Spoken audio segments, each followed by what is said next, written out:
Proton Mentari 2026 tampil sebagai sebuah sedan kompak moden yang direka untuk memenuhi keperluan pengguna yang mahukan gabungan reka bentuk elegan, prestasi cekap dan teknologi terkini. Model ini membawa identiti baharu dengan penampilan yang lebih matang serta sesuai digunakan sebagai kenderaan harian untuk keluarga kecil dan juga golongan muda yang aktif. Rekaan luaran kelihatan lebih premium dengan garis badan yang kemas dan aerodinamik, membantu meningkatkan kestabilan ketika dipandu di lebuh raya serta memberikan penjimatan bahan api yang lebih baik.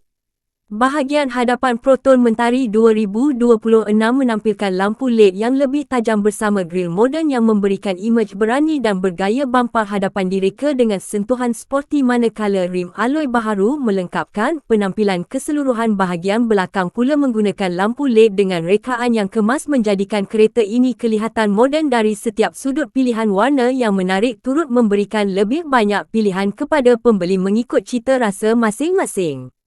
Masuk ke bahagian dalaman, suasana kabin terasa lebih luas dan selesa. Papan pemuka direka secara moden dengan kemasan berkualiti tinggi serta susun atur yang mudah digunakan. Skrin infotainment bersaiz besar menyokong sambungan telefon pintar untuk navigasi, muzik dan panggilan telefon. Paparan meter digital memberikan maklumat pemanduan dengan lebih jelas. Tempat duduk direka secara ergonomik untuk memberikan keselesaan maksimum walaupun ketika perjalanan jauh. Ruang kaki dan ruang kepala yang mencukupi memastikan semua penumpang dapat menikmati perjalanan dengan lebih selesa. Dari segi prestasi, Proton Mentari 2026 dijangka menggunakan enjin yang cekap serta menawarkan keseimbangan antara kuasa dan penjimatan bahan api. Enjin ini memberikan pecutan yang lancar untuk pemanduan di bandar dan juga lebuh raya. Transmisi automatik moden memastikan pertukaran giar lebih halus sekaligus meningkatkan keselesaan ketika memandu. Sistem suspensi yang dipertingkat membantu menyerap hentakan jalan dengan lebih baik, menjadikan perjalanan lebih stabil dan tenang dalam pelbagai keadaan jalan.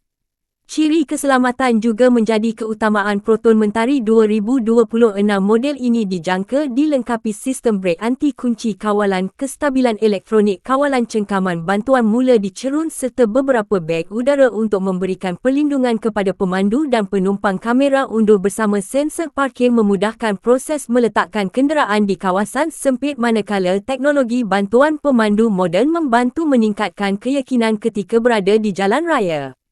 Dari aspek praktikaliti, Proton Mentari 2026 menawarkan ruang bak yang luas sesuai untuk membawa bagasi barangan harian atau keperluan keluarga. Sistem penghawa dingin automatik memastikan suhu kabin sentiasa selesa walaupun dalam cuaca panas. Port USB, ruang simpanan tambahan dan ciri kemasukan tanpa kunci menjadikan penggunaan harian lebih mudah serta praktikal. Secara keseluruhannya, Proton Mentari 2026 menawarkan gabungan reka bentuk moden, keselesaan tinggi, prestasi cekap dan ciri keselamatan yang lengkap, menjadikannya sebuah sedan yang sesuai untuk kegunaan harian serta perjalanan bersama keluarga. Dengan teknologi yang semakin canggih dan penampilan yang lebih menarik, model ini berpotensi menjadi pilihan ramai pengguna yang mahukan nilai terbaik dalam sebuah sedan moden. Apakah pendapat anda tentang Proton Mentari 2026 dan adakah model ini mampu menjadi sedan pilihan utama anda? Jangan lupa untuk subscribe, like dan kongsikan video ini supaya anda tidak terlepas lebih banyak kandungan otomotif menarik pada masa akan datang.